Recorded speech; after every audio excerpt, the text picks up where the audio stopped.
날마다 주를 찬양하세.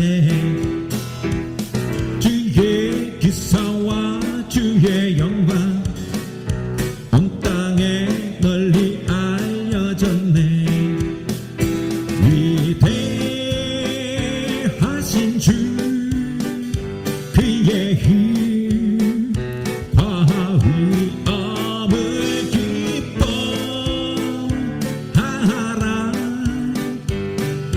주의 다스리심이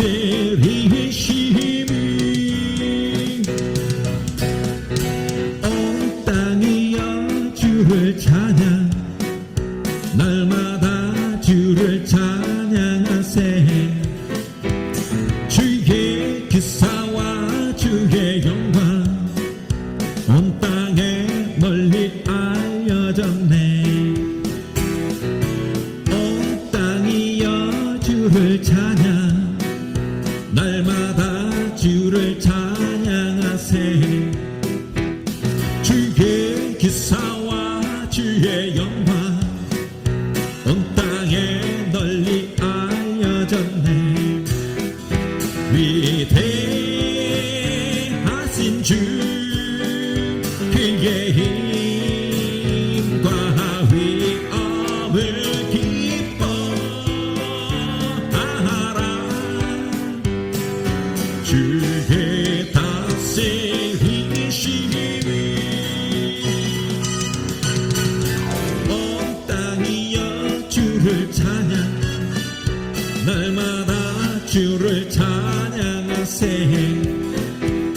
주의 기사와 주의 영광 온 땅에 널리 알려져. 위대하신 주님, 위대하신 주 그의 힘 과위엄을 기뻐하라. 주의 다스리심이 온 땅이여 주를 찬양. 날마다 주를 찬양하세. 주의 기사와 주의 영광 온 땅에 널리 알려졌네. 사막에 샘이 넘쳐 흐르리라. 사막에 꽃이 피어 향내 내리라. 주님이 다스리는 그 나라가 되면은 사막이 꽃동산 되리. 사자들이 어린 양과 뛰놀고 어린이도 함께 딩고는 참 사랑과 기쁨의 그 나라가 이제 속히 오리라. 사막의 숲이 우거지리라. 사막에 예쁜 새들 노래하리라. 주님이 다스리는 그 나라가 되면은 사막이 낙원되리라. 독사굴에 어린이가 손 놓고 장난쳐도 물지 않는 참 사랑과 기쁨의 그 나라가 이제 속히. 사막에 샘이 넘쳐리라. 사막에 샘이 넘쳐 흐르리라. 사막에 꽃이 피어 향내 내리라. 주님이 다스리는 그 나라가 되면은 사막이 꽃동산 되리. 사자들이 어린 양과 뛰놀고 어린이도 함께 딩고니 참 사랑과 기쁨의 그 나라가 이제 속히 오리라. 사막의 숲이 우거지리라. 사막에 예쁜 새들 노래하리라. 주님이 다스리는 그 나라가 되면은 사막이 낙원되리라.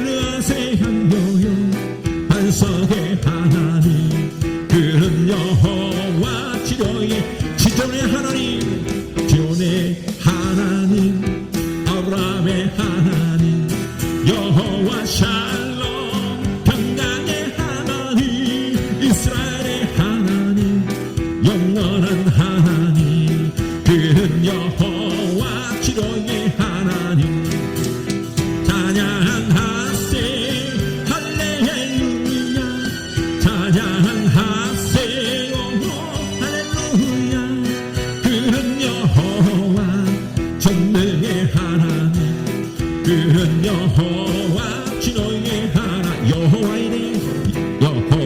이래 그는 나의 공급자 구원의 하나님 구주의 하나님 아들을 보내어 그를 증거하셨네 그는 여호와 치료의 하나님 찬양하세 할렐루야 찬양하세 할렐루야 그는 여호와 전능의 하나님 그는 여호와 치료의 하나님 저 높은 보좌에 그를 앉히사 뛰어난 이름 지어주신 하나님 모두 무릎 꿇고 엎드려 외치세 예수는 나의 주 영광의 아들 예수 그리스도 저 높은 보좌에 그를 앉히사 뛰어난 이름 지어주신 하나 저 높은 보좌에 그를 앉히사 뛰어난 이름 지어주신 하나님 모두 무릎 꿇고 엎드려 외치세 예수는 나의 주 영광의 아들 예수 그리스도 저 높은 보좌에 그를 앉히사 뛰어난 이름 지어주신 하나님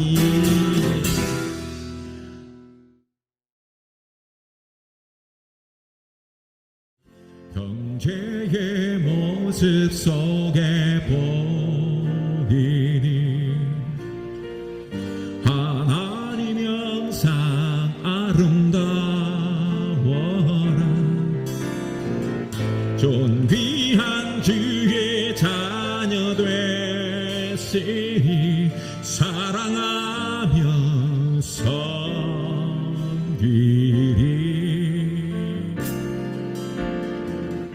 우리의 모임 중에 임하신 하나님 영광 아름다워라 존귀한 왕이 여기 계시니 사랑하며 섬기리 형제의 모습 속에 형제의 모습 속에 보이 하나님 영상 아름다워라 존귀한 자의 자녀 되시니 사랑하며 섬기리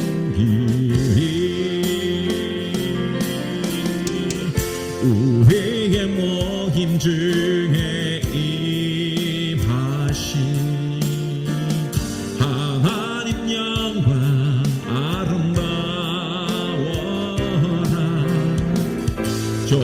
존귀한 주의 자녀 됐으니 사랑하며 섬기. 다시 한 번 더 우리의 모임 중에 임하신,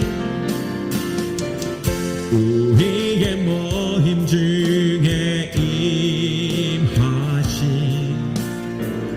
하나님 영광 아름다워라. 존귀한 왕이 여기 계시니 사랑하며 섬기리.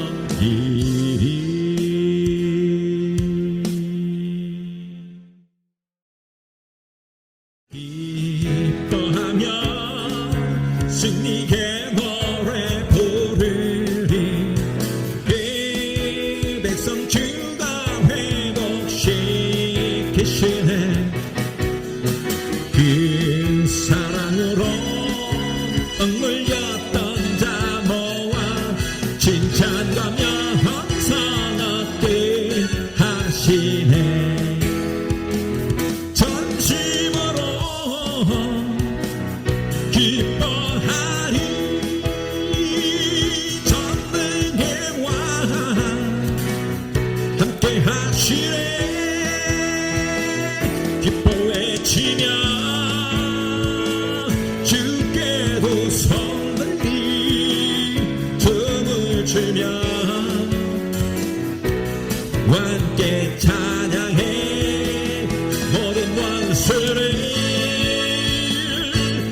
멸하신 주님 전능의 왕 함께 하시네. 기뻐하며 승리의 노래 부르리. 제 백성 주가 회복시키시네. 그 사랑으로 억눌렸던 자 모아 칭찬과 명성 얻게 하시네. 전심으로 기뻐하리. 전능의 왕 함께 하시네. 기뻐 외치며 주께로 손들리 춤을 추며 왕께 찬양해. 모든 원수를 멸하신 주님 전능의 왕 함께 하시네. 전심으로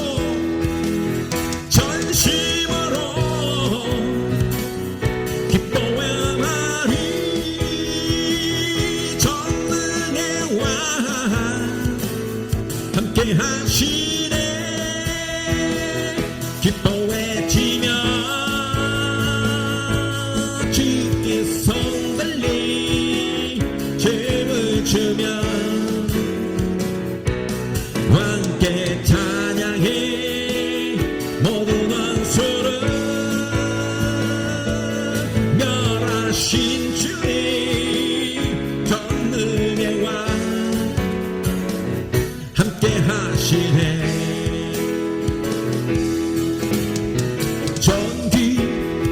존귀하신 주 감사 찬양과 경배 다 받으실 주.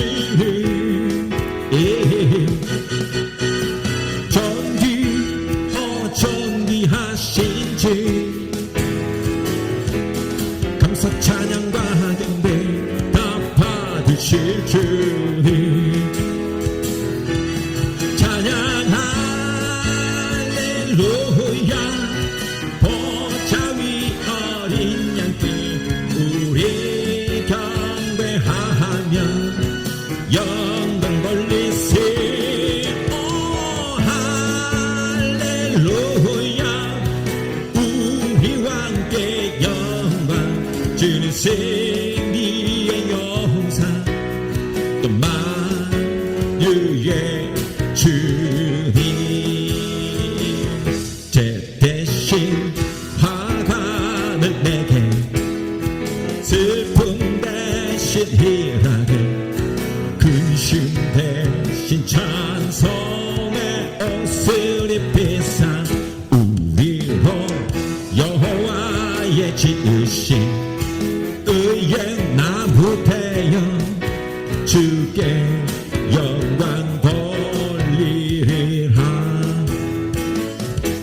죄 대신 화관을 내게 슬픔 대신 희락을 근심 대신 찬송의 옷을 입히사 우리로 여호와의 지으신 의의 나무 되어 주께 영광 돌리리라.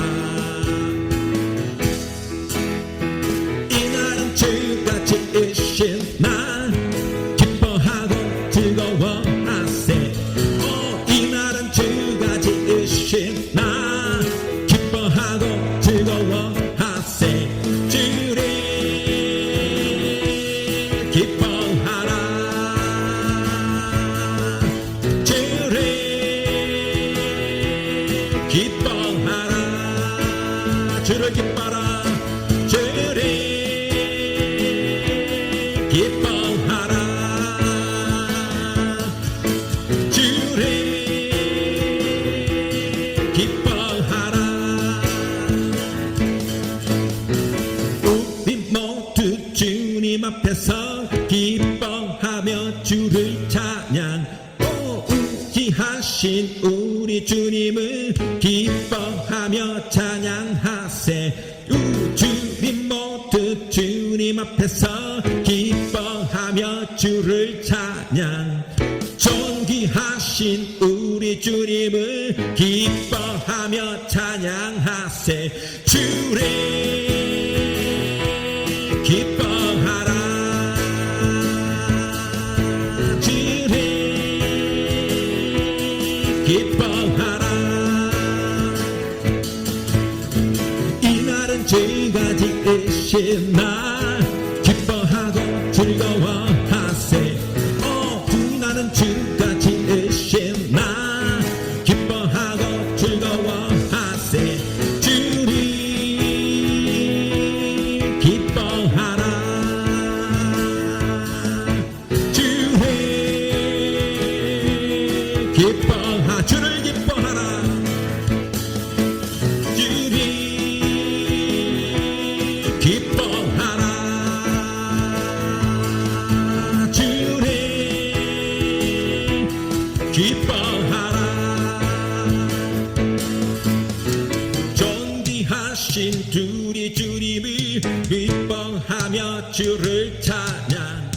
존귀하신 우리 주님을 기뻐하며 찬양하세. 우리 모두 주님 앞에서 기뻐하며 주를 찬양. 존귀하신 우리 주님을 기뻐하며 찬양하세. 주를 기뻐하라. 주를 기뻐하라. 주를 기뻐하라. 주를 기뻐하라. 주를 기뻐하라. 주를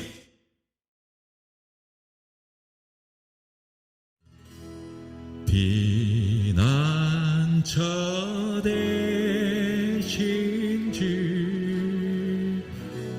날 숨겨주시니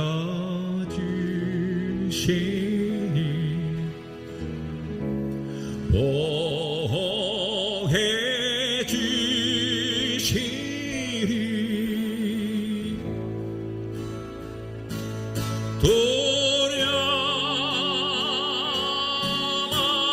도련없네 주의 사랑 계시니 주 찬양 드리자.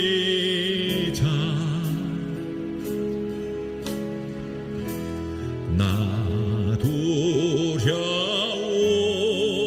때에 주제하리.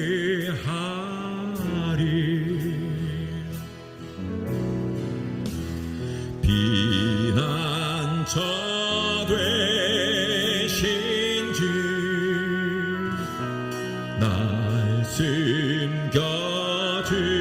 숨겨주시고 보호해 주시니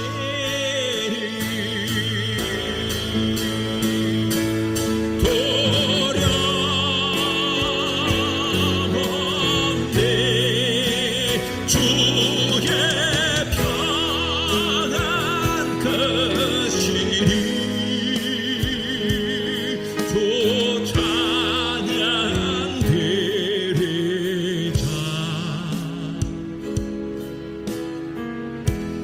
나 두려울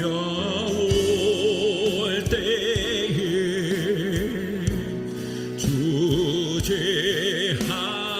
주제하리 피난처 되신 주님 피난처 되신 주 날 숨겨주시고 보호해 주시니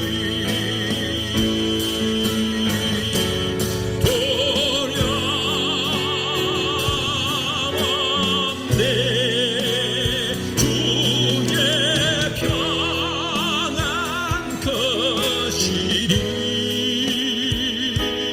주 찬양 드리자 나 두려울 때에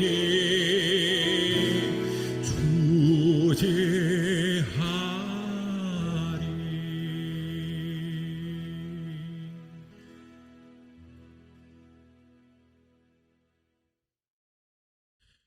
함께 나눌 하나님 말씀은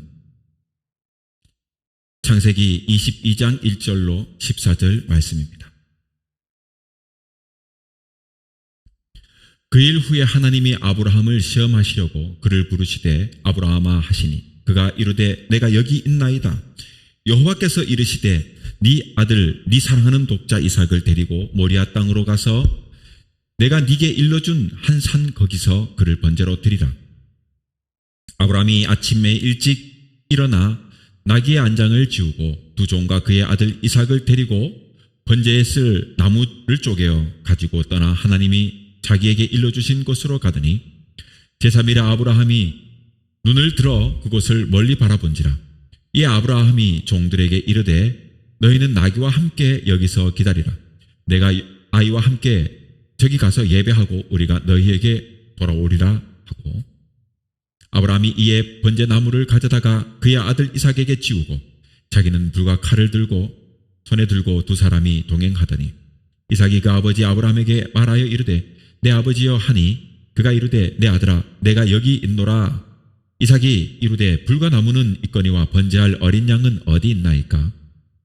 아브라함이 이르되 내 아들아 번제할 어린 양은 하나님이 자기를 위하여 친히 준비하시리라 하고 두 사람이 함께 나아가고 하나님이 그에게 일러주신 곳에 이른지라. 이에 아브라함이 그곳에 제단을 쌓고 나무를 버려놓고 그의 아들 이삭을 결박하여 제단 나무 위에 놓고 손을 내밀어 칼을 잡고 그 아들을 잡으려 하니 여호와의 사자가 하늘에서부터 그를 불러 이르되 아브라함아 아브라함아 하시는지라. 아브라함이 이르되 내가 여기 있나이다 하매 사자가 이르시되 그 아이에게서 네 손을 대지 말라.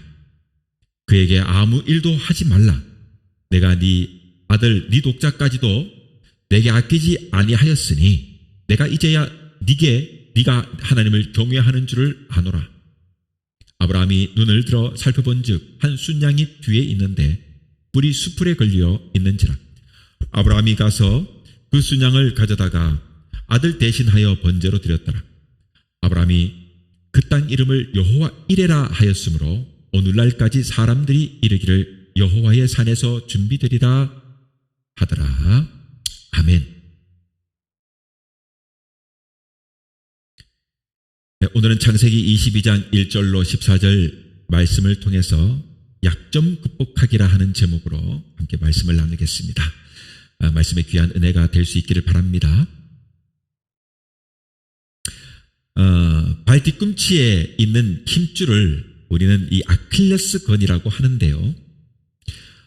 국립국어원에서는 이 단어를 치명적 약점이라는 우리말로 다듬기도 했습니다.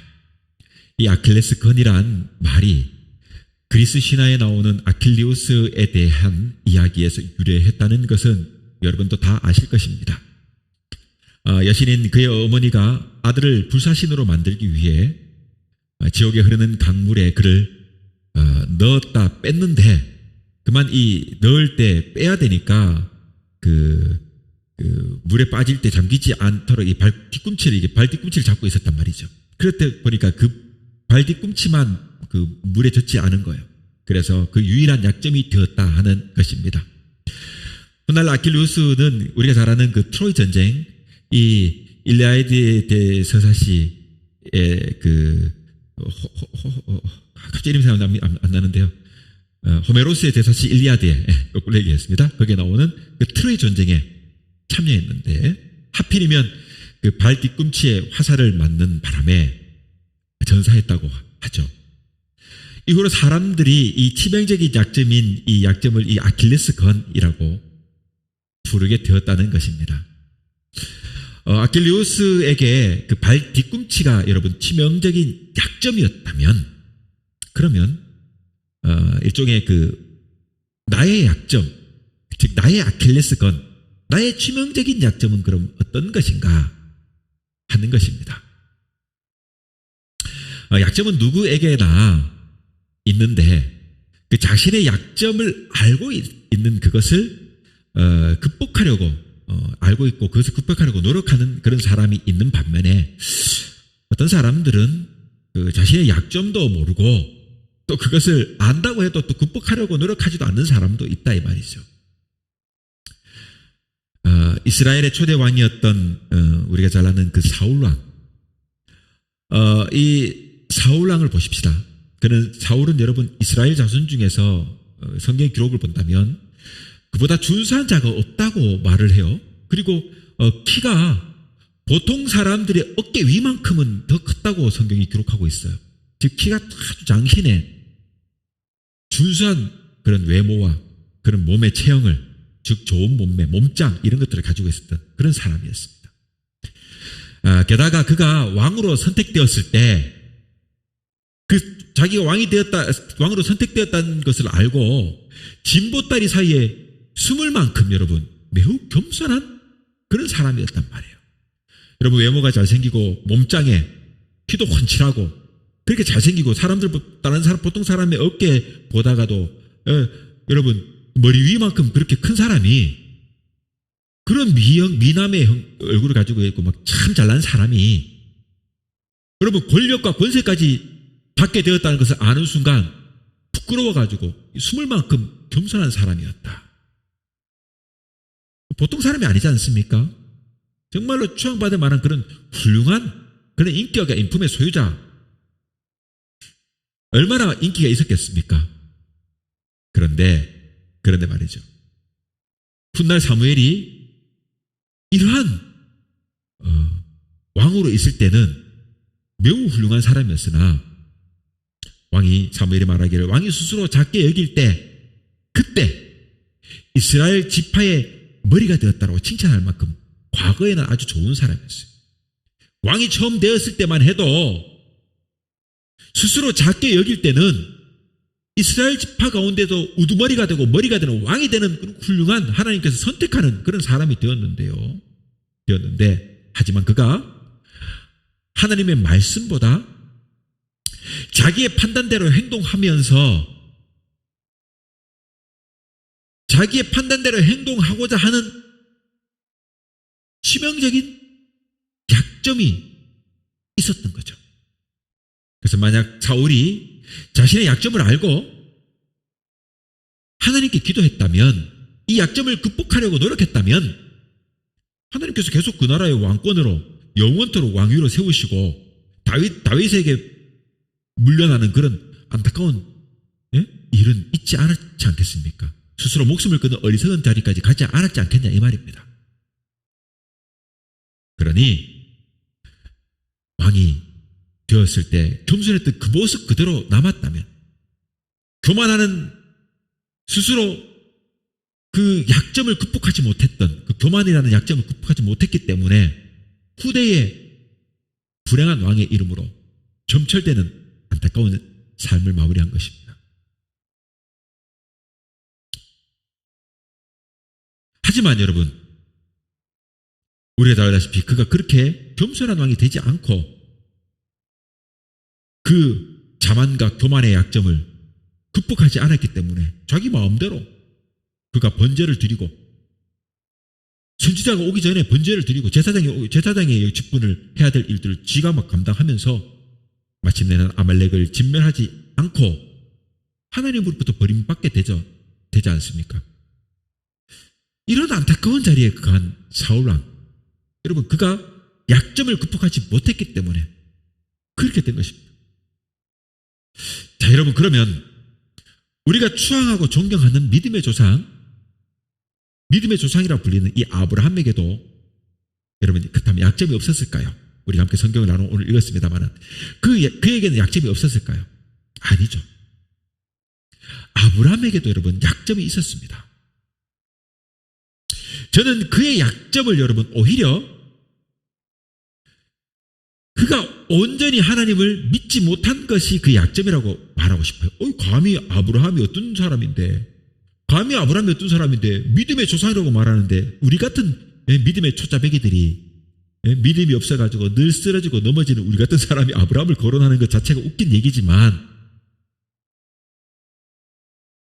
그러나 저는 그의 약점을 그렇게 주장하고 싶습니다. 여러분, 제 주장처럼 하나님을 온전히 믿지 못하는 것이 약점이자가 어떻게 그럼 믿음의 조상의 자리에 오를 수 있었는가 하는 거죠.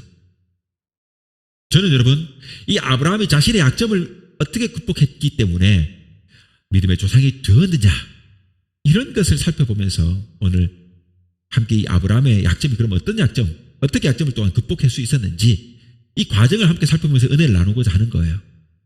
여러분, 성경은 믿음의 조상이라고 우러러보라고 그것이 믿음의 조상의 칭호를 받는 게 아니에요.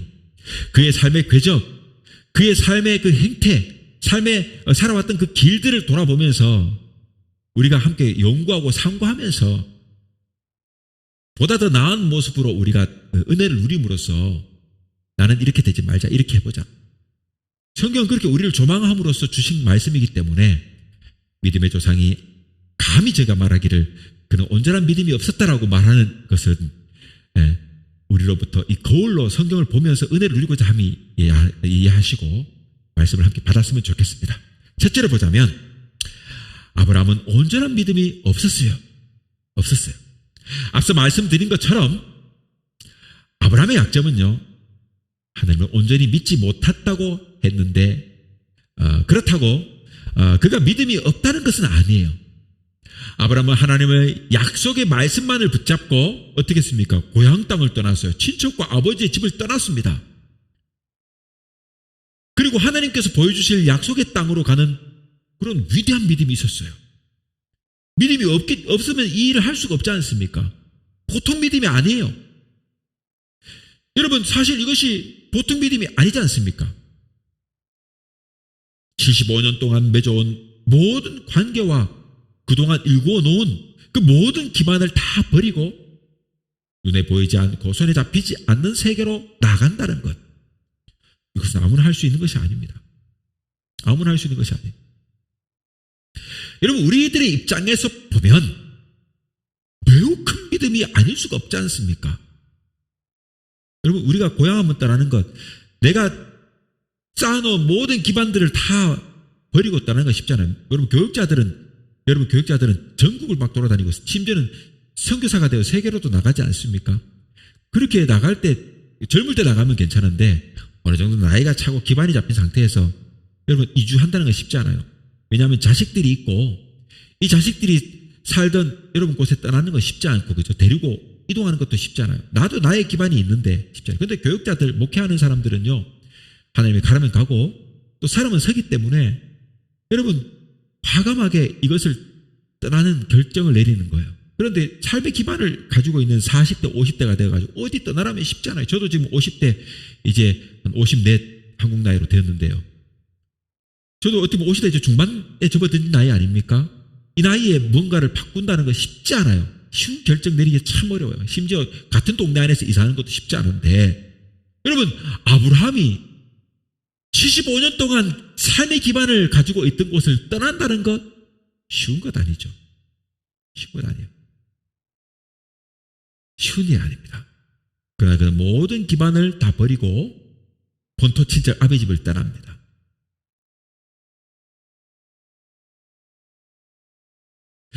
이것은 우리들의 입장에서 보면 엄청나게 큰 믿음이 아닐 수 없지 않습니까? 하나님께서 아브라함에게 여러분 기대하시는 믿음은, 그런데 고향 친척 집을 떠나는 이 정도의 그 어떤 믿음이 아니었던 거예요. 하나님이 아브라함에게 기대하는 믿음은 그보다 더 큰 믿음을 지금 기대하고 있는 거예요. 너는 고향 본토 친척 아버지 집을 떠나라. 그 다음에 나온 성경 구절이 뭡니까? 너로 큰 민족을 이루겠다 하는 그 다음에 말씀이 나오지 않습니까? 즉 그냥 단순히 고향 땅을 떠나는 그 정도에서 끝나는 것이 아니에요. 지금 하나님께서 아브라함에게 거시는 기대는 그 믿음 정도가 아니에요. 믿음의 조상이라고 불리기에 합당한 수준 정도의 믿음까지 차올라야 이게 아브라함의 믿음의 정도가 되는 거예요. 하나님이 지금 기대하는 아브라함의 믿음이 되는 거예요. 그런데 하지만 아브라함에게는 여러분 이러한 하나님의 기대를 충족시킬 만한 믿음이 없었습니다. 아브라함에게 있어서 최대의 걸림돌은 여러분 바로 나이였어요. 나이. 내가 너로 큰 민족을 이루게 하겠다. 이루게 하겠다. 75세가 된 이 아브라함에게 있어 여러분 큰 민족을 이루게 하겠다 하는 이 약속은 가슴 벅찬 축복이었습니다. 하지만 그렇게 될 것이라고 믿기에는 여러분 현실적으로 나이가 많았어요. 11장 30절은 말하기를 사례는 임신하지 못함으로 자식이 없었더라라고 기록하고 있어요. 임신하지 못하였다라는 말은 마치 생식기관이 절제된 상태처럼 불임의 상태에 있다는 뜻으로 18장 11절을 여러분 이를 두고 뭐라고 말하냐면 사라에게는 여성의 생리가 끊어졌는지라 라고 기록하고 있어요. 나이가 많은 남자와 여러분 생리가 끊어진 여자가 어떻게 여러분 자식을 기대할 수 있겠습니까? 물론 여러분 믿음의 조상다운 큰 믿음이 있었다면 하나님의 약속을 아멘 하고 받아들이고 또 기도하겠지만 아브라함에게는 지금 그만한 믿음이 없었습니다. 그래서 아브라함의 그 믿음 없는 그 첫 번째 행동으로 보면 그가 하란을 떠날 때 혼자 떠나는 게 아니라 조카 롯을 데리고 함께 떠납니다. 물론 여러분 아버지를 잃은 이 조카를 부양하고자 하는 그런 마음 때문에 뭐 데리고 갔을 수도 있겠어요.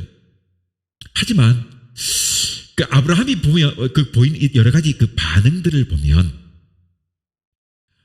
아브라함에게는 그 롯이 그 하나님께서 약속하신 그 큰 민족을 성취할 그 아브라함의 후계자 정도는 됐던 거예요.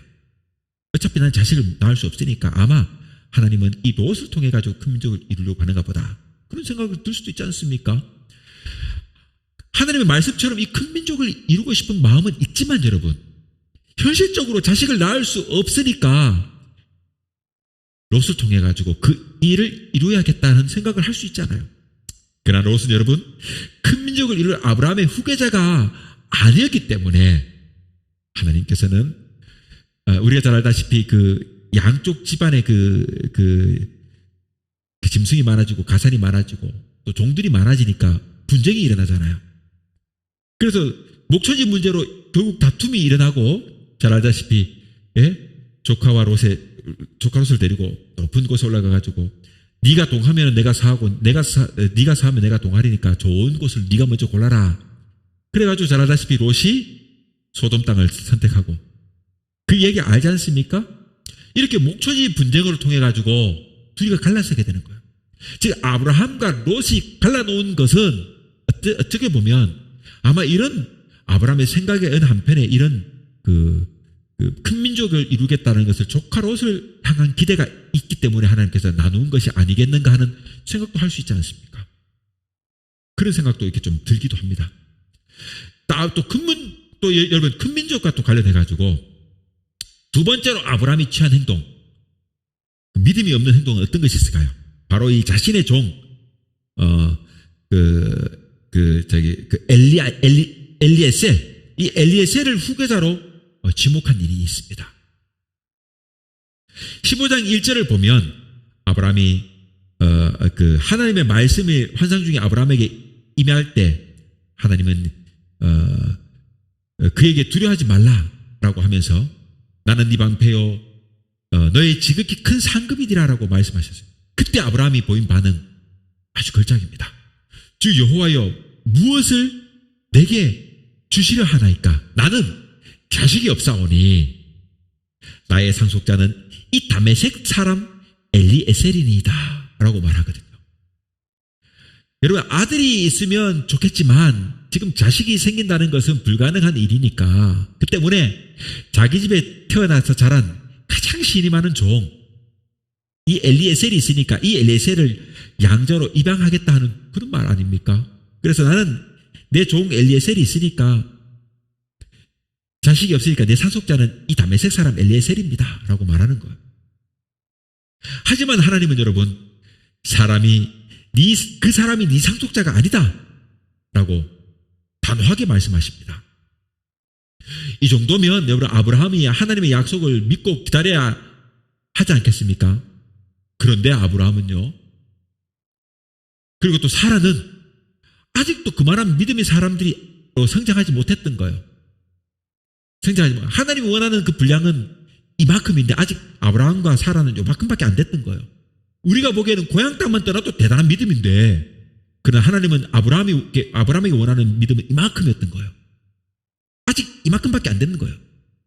이만큼밖에 안 됐던 거예요.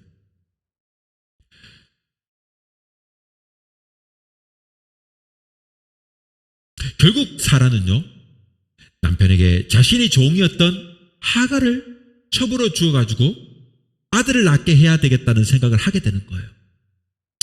그때 사라가 아브라함에게 한 말이 이래요. 여호와께서 내 출산을 허락하지 아니하셨으니 원하건대 내 종에게 들어가라. 내가 혹 그로 말미암아 자녀를 얻을까 하노라.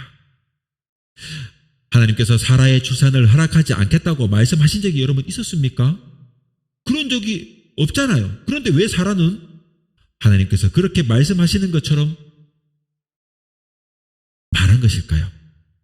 그만큼 여러분 하나님의 말씀보다가 지금 자기 생각을 앞세운 것이다 이 말이에요.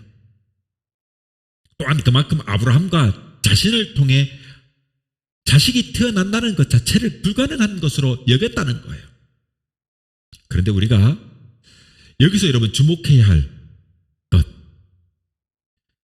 것은 바로 이러한 사라의 말과 행동을 여러분 아브라함이 듣고도 여보 그게 무슨 말이야 이렇게 뿌리친 것이 아니고 인정했다는 거예요. 결국 아브라함은 여러분 이 사라의 말을 쫓아가지고 어떻게 했습니까? 하갈을 첩으로 받아들이고 하갈을 통해서 자라는 이스마엘을 낳게 한 거예요. 여러분 이것이 지금 아브라함의 믿음 없는 세 번째 행동이었다라고 할 수 있습니다. 여러분 이스마엘은 큰 민족을 이룰 그의 후계자가 아니었어요. 마침 이 일로 통해서 마침내 어떻게 됐습니까? 분쟁이 시작이 된 것 아니에요? 민족적 분쟁이 시작된 거예요. 지금 이스라엘 주변에 있는 국가들 다 이런 분쟁의 거리가 있는 것 아닙니까? 믿음 없는 한 번의 행동 때문에 지금 후대가 이 분쟁으로 그 땅에서 고생합니다. 그런 거예요. 여러분 이스마엘은 큰 민족을 이룰 아브라함의 후계자가 아니었잖아요. 그러니 하나님은 이제 아브라함이 세월이 흘러 99세가 된 때에 나타나셔가지고 사라로 하여금 아브라함에게 아들을 낳아주게 하겠다고 말씀하셨습니다. 그런데 이때 아브라함은요 엎드려가지고 웃으면서 마음속으로 이렇게 말합니다. 야 내가 지금 100세가 된 사람인데 어찌 내가 자식을 낳을 수 있을까이? 그리고 내 아내 사라는 90세가 됐는데 어쩌게 이 아들을 낳냐 이거예요. 그렇게 마음속으로 생각한 거예요. 그러면서 하나님의 사자 앞에 말하기를 이스마엘이나 하나님 앞에 살기를 원하나이다 라고 말합니다. 여러분, 하나님의 말씀은 고맙지만 내가 좀 현실적으로 이것이 이루어질 일이 아니니까 이스마엘을 통해 그 약속을 이루어지기를 원한다 하는 것 아닙니까? 여러분, 이 보십시오. 이 3번씩이나 보이는 이 불신앙, 정말로 지독한 불신앙이 아니고 뭐겠어요? 아브라함도 우리와 별반 다름없는 사람이었다 이 말인 거예요.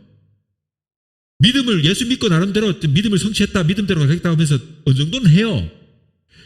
그런데 그 이상 또 하나님께서 나의 믿음의 분량 이만큼을 보면서 성장시키고자 하지만 우리 역시 여러분 요만큼만 하고는 이만큼을 넘어가지를 못하는 것 아니겠습니까? 아브라함과 별반 다르지 않지 않습니까? 이 얼마나 불신앙적인 행동입니까? 아브라함도 우리가 다를 게 없는 거예요. 여러분, 롯, 그리고 다메섹 사람 엘리에셀, 그리고 마침내는 이스마엘까지 아브라함은 여러분 하나님의 약속을 믿음으로 받아들이지 못하고 계속 인간적인 방법을 시도하지 않습니까? 그의 아들 여러분 이삭이 20년 동안 아들을 낳지 못하면서 계속 하나님께 기도하며 기다린 것과 비교하면 너무나 형편없는 모습 아닙니까? 기억하시죠? 제가 얼마 전에 그 이스마엘에 대한 이삭에 대한 설교를 할 때 이삭이 20년을 아이가 없음을 놓고 기도해서 낳은 게 에서와 야곱 아닙니까? 여러분, 그것을 비교해서 본다면 아브라함의 믿음 없는 행동은 너무나 어처구니없는 믿음이 아니냐 이 말입니다. 그렇습니다. 이것이 아브라함에게 자녀의 문제가 아킬레스건 곧 치명적인 약점이었다 이 말이에요. 바로 이 문제가 자식이 없는 것이 아브라함에게는 여러분 아킬레스건이에요. 큰 민족을 이루겠다고 약속을 주셨는데 75세에 본토 집을 떠나고 나서도 한참 10여 년, 20여 년 세월이 흘러가지고도 아이를 낳았으니까 그 오랜 세월 동안 그에게 이 치명적인 약점은 바로 자식이 없는 거예요. 여러분, 그러니 이 문제가 아브라함의 이 문제가 그에게 이 믿음의 시험대였다 이 말이에요. 믿음의 시험대. 자, 둘째로 보자면 하나님은 아브라함이 약점을 극복하도록 도우셨습니다. 우리가 약점을 극복하려면 우리의 생각을 포기할 수 있어야 하는데 여러분 그것이 쉽지 않습니다. 만약 자기 생각을 고집할 수 없게 만드는 더 큰 어떤 힘이 작용한다면 우리의 삶에 이것이 개입할 경우가 여러분 생긴다면 몰라도 그런 경우가 아니고는 자신의 생각을 포기하기란 여러분 쉽지 않습니다. 어떤 그 강력한 힘이 자신의 약점을 알고 나의 약점을 알고 우리 약점을 알고 그 약점을 고치라고 해야 여러분 고치지 않겠습니까? 그렇게 될 때 그 힘과 권세에 우리가 눌려가지고라도 여러분 약점을 억지로라도 고칠 수 있는 거예요. 그만큼 여러분 우리는 우리 스스로 뭔가를 가진 약점을 극복하는 게 어려워요. 그래 어떤 강력한 힘이라도 작용해야 가능할 수 있다. 그러니까 여러분 가끔 보면 엄한 집에 부모 밑에서 자라는 자녀들 보세요. 부모의 뜻을 못 이겨가지고 막 너무 야단 맞으니까요. 억지로 뭔가 자신의 생각과 꿈이 아닌 부모가 하라니까 막 하는 거예요. 그래서 부모가 부모의 뜻에 부모의 의지로 그렇게 해가지고 뭐 어디를 가고 공부하고 그렇게 하는 경우를 보게 되지 않습니까? 왜냐하면 부모가 그 강한 힘이 우리를 짓누르니까 막 그렇게 가는 거예요. 그런데 여러분 다 좋게만 되는 게 아니지 않습니까? 그러한 삶을 살아가는 자녀들이 말로가 좋지 못하거나 또 옳지 못하는 경우가 여러분 종종 우리를 보게 되지 않습니까? 또 잘못된 여러분 선배나 혹은 조직 이런 것에 몸을 담다가 그 힘에 이끌려가지고 불행한 삶으로 치닫는 사람들, 그 경우도 볼 수 있습니다. 이처럼 문제는 여러분, 그 힘이 어떤 존재냐 하는 거죠. 그러나 믿음의 사람들에게 큰 힘은 바로 누굽니까? 살아계신, 온 세상을 창조하시고 모든 주권을 가지고 계신 살아계신 하나님, 그 큰 힘이 주권자 우리 하나님이라는 사실이에요. 하나님은 여러분 참으로 선하십니다.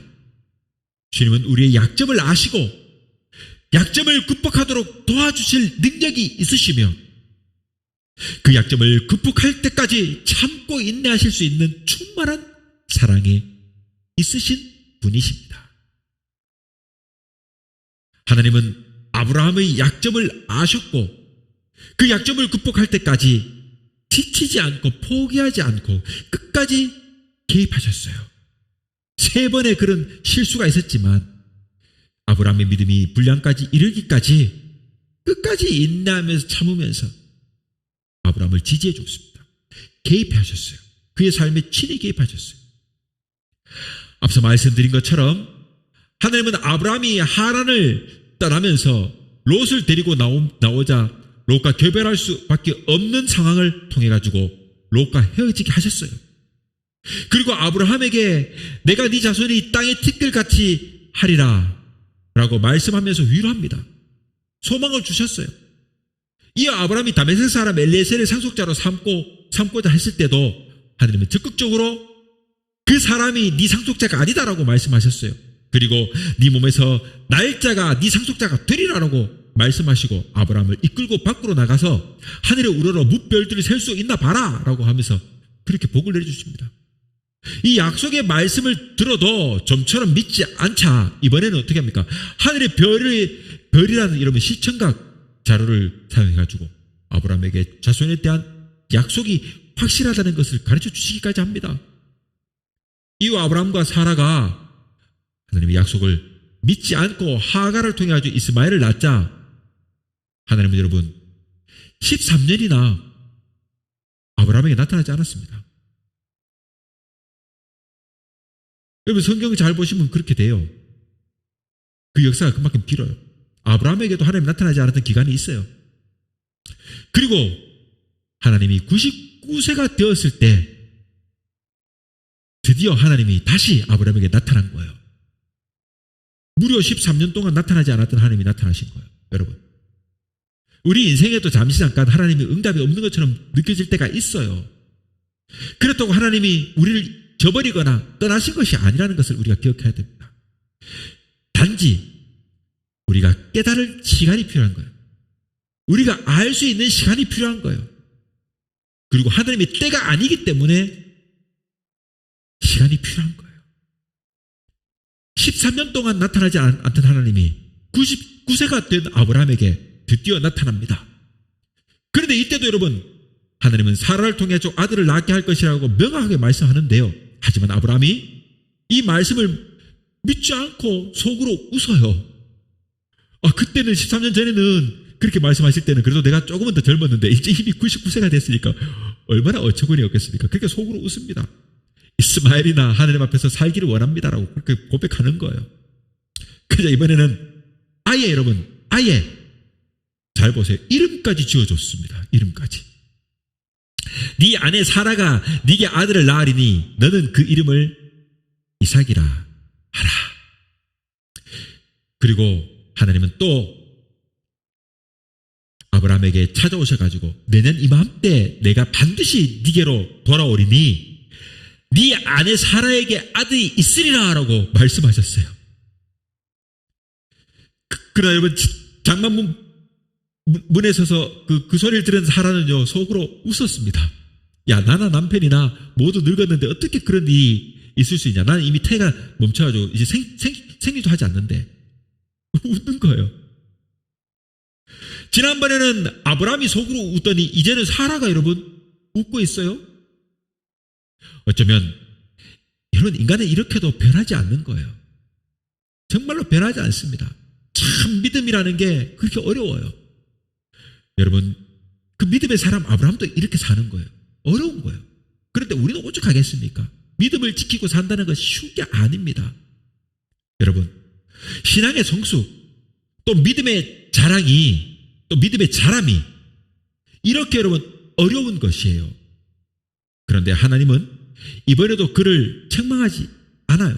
책망하는 것보다 그들의 믿음을 일으켜줘요. 사라가 웃었음을 지적하면서 여호와께 능하지 못한 일이 있겠느냐? 기한이 이를 때에 내가 네게로 돌아오리니 사라에게 아들이 있으리라 라고 말씀하시는 겁니다. 기간이 이르면 못할 일이 내가 뭐가 있느냐? 너의 모든 생식기능이 끝날지라도 걱정하지 말아요. 너는 아들을 낳을 것이다. 하나님께서는 좀처럼 믿음이 성장하지 않는 이 아브라함과 사라를 여러분 끊임없이 설득하시면서 보여주시고 확신시키면서 그들의 믿음의 사람으로 점점 자라나도록 만들어가는 거예요. 여러분, 우리 스스로 안 됩니다. 우리 믿음은 우리 스스로 일깨워지는 것이 없어요. 하나님이 아브라함이 이끄시셨던 것처럼 우리도 이끄셔야만 우리 믿음이 자라나는 거예요. 시간이 필요합니다. 때로는 아브라함도 13년 동안 응답이 없어요. 대답이 없어요. 우리에게도 마찬가지로 우리의 짧은 인생에도 아브라함이 180년까지 사니까요. 우리의 짧은 인생의 삶 속에서도 하나님께 때로는요 응답이 없는 것처럼 긴 시간이 필요할 때가 있어요. 그 기간 동안 우리는 뭐 무너지고 넘어지고 실패하고 좌절하고 망해버리고 막 이런 경우도 있는 거예요. 그러나 그것이 끝이 아닙니다. 스스로 목숨을 끊는 어리석음까지 갈 필요가 없어요. 인내하고 참고 기다리면 마침내 신앙 고백이 하나님이 여기까지 도우셨다는 고백을 하는 그때가 온다는 것을 잊지 말아야 되는 거예요. 잊지 말아야 되는 거예요. 하나님께서 우리의 믿음을 만들어 가시는 겁니다. 믿음의 사람답게 만들어 가시는 거예요. 이제 드디어 여러분 이삭이 태어났고 그 일을 기점으로 여러분 두 사람의 믿음은요 더욱 성숙해진 겁니다. 그렇게 시간이 또 흘렀어요. 이삭이 어느 정도 자랐을 때 비로소 또 하나님이 이제는 여러분 이제 과연 아브라함이 믿음이 조상이라는 말을 들을 수 있을 만큼 어느 정도 성장했느냐? 이제 시험을 해봐야 되지 않습니까? 시험해보자요. 자, 이놈 이제 좀 됐나? 시험하고자 하는 겁니다. 여러분, 모든 훈련이 있으면 반드시 그 훈련의 마무리는 뭘까요? 테스트예요. 시험이에요. 여러분, 우리가 어느 정도 믿음이 자랐다고 해요. 그런데 믿음이 자랐다고 했는데 어려운 일을 겪어요. 여러분, 이것이 하나님의 시험인 줄 믿으셔야 돼요. 그때 흔들리면 안 됩니다. 넘어지면 안 돼요. 믿음 없는 행동을 하면 안 됩니다. 그것은 하나님의 우리를 시험하시는 거예요. 잘 알다시피 하나님께서 아브라함에게 내리시는 시험은 여러분 이삭을 데리고 모리아 땅 한 산에 이르러서 그를 번제로 드리라는 겁니다. 이삭이 아브라함에게 어떤 존재인지 생각하면 여러분 그 누구의 명령이든 절대로 이행할 수 없는 일이 아닙니까? 하지만 아브라함은 아침에 일찍 일어납니다. 그리고 나귀의 안장을 지우고 두 종과 함께 그 아들 이삭을 데리고 번제에 쓸 나무를 쪼개가지고 떠납니다. 아들과 함께 산에 올라가지고 하나님께서 일러주시는 곳에 이르자 제단을 쌓고 나무를 버려가지고 놓은 다음에 이삭을 결박해가지고 제단 나무 위에 놓고 손을 내밀어가지고 칼을 잡고 아들을 잡으려고 내리치려는 겁니다. 어떻게 여러분 이렇게 행동할 수 있을까요? 이해하기 힘들지만 여러분 이제 아브라함은 여러분 하나님의 생각과 마음을 알고 깨달았던 거예요. 그 정도 경지까지 이르는 거예요. 믿은 거죠. 완벽하게 믿은 거죠. 하나님께서 이삭을 죽이지 않는다는 것을 믿었던 거예요. 그러니까 그 일을 할 수 있는 겁니다. 할 수 있는 거예요. 안 일어나더라도 하나님께서 못하실 일은 하나님께서 나로 큰 민족을 이루겠다는 약속을 성취하지 못할 하나님이 아니라는 것을 알았던 거예요. 하나님도 그의 믿음을 인정하시고 칼로 내려치기 직전에 그 행동을 막으신 것입니다. 그리고 내가 네 아들 네 독자까지도 내게 아끼지 아니하였으니 내가 이제야 네가 하나님을 경외하는 줄을 아노라. 진정한 믿음을 본 거예요. 여기 여러분 이제야 라는 말 말을 듣기까지 여러분 얼마나 많은 시행착오와 책망과 가슴 아픈 일을 겪었습니까? 이제야 여러분 우리의 삶 속에서도 이 이제야라고 하는 하나님의 귀한 응답을 듣는 믿음이 사람이 되어야 되겠습니다. 여러분 하나님께서 그리도 오래 참으시고 포기하지 않는 열심으로 아브라함을 가르치신 이 결과 아브라함은 이렇게 훌륭한 믿음의 사람으로 성장한 거예요. 성장한 거예요. 그러니 하나님의 훈련의 길에 우리도 함께 동참하기를 바랍니다. 이렇게 하나님의 은혜로 약점을 극복하고 모든 믿는 자들의 조상이라는 칭함을 받는 믿음의 사람이 된 거예요. 믿음의 사람. 이제 말씀을 맺겠습니다. 사랑하는 성도 여러분, 나의 약점은 무엇입니까? 우리의 약점은 무엇입니까? 하나님께 기도하며 그것을 극복할 수 있도록 노력해야겠습니다. 반드시 약점을 극복한 훌륭한 신앙인이 되어야겠습니다. 성도 여러분, 믿음의 자람은 시간이 필요합니다. 젖먹이 아이가 커가는 그 과정처럼 믿음은 많은 삶의 훈련을 통해서 성숙하고 온전해 갑니다. 삶이 변화하는 과정은 성급할 수 없어요. 막 태어난 아이 보고 걸어가면 걸을 수 있습니까? 아니잖아요. 때가 필요해요. 관계가 필요하고 상황이 필요합니다. 하나님은 우리의 약점을 아시고 오늘도 고치시며 치료하시며 새롭게 하십니다. 하나님은 삶의 배경 속에 또 시대의 상황 속에 우리가 생활하는 환경 속에 오늘도 역사하고 계십니다. 그러므로 우리의 약점을 아시는 하나님을 의지하고 믿고 우리는 잠잠히 하나님을 바라며 은혜의 보좌 앞에 담대히 서서 하나님의 이끄심을 받아 누리는 모든 믿음의 사람들이 될 수 있기를 주님의 이름으로 축원합니다.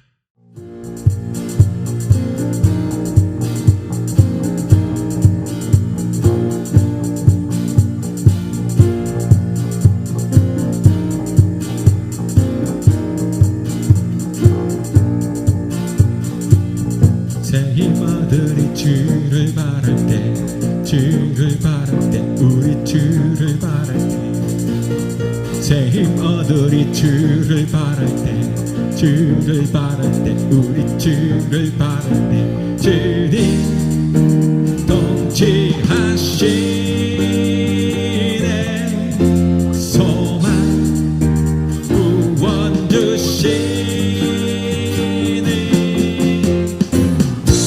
당신은 영원하신 주 내 영원하신 주 지치지 않으신 내 주님 약한 자 방패 되시며 위로자 되신 주 독수리 같은 힘 주시네 새 힘아들이 주를 바랄 때 주를 바랄 때 우리 주를 바랄 때 새 힘아들이 주를 바랄 때 주를 바랄 때 우리 주를 바랄 때 주님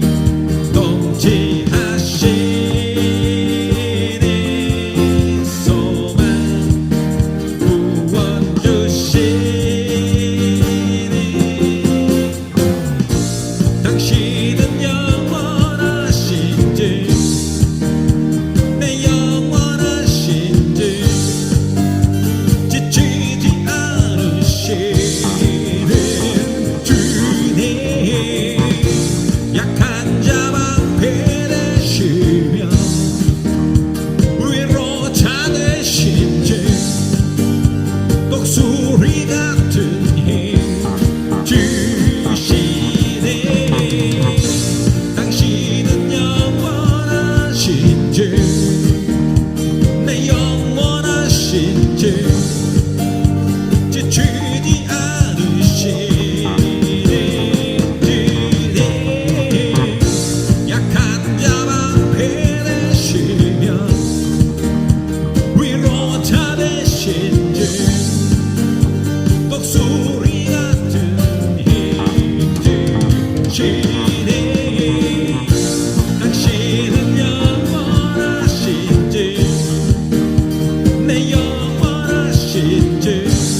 수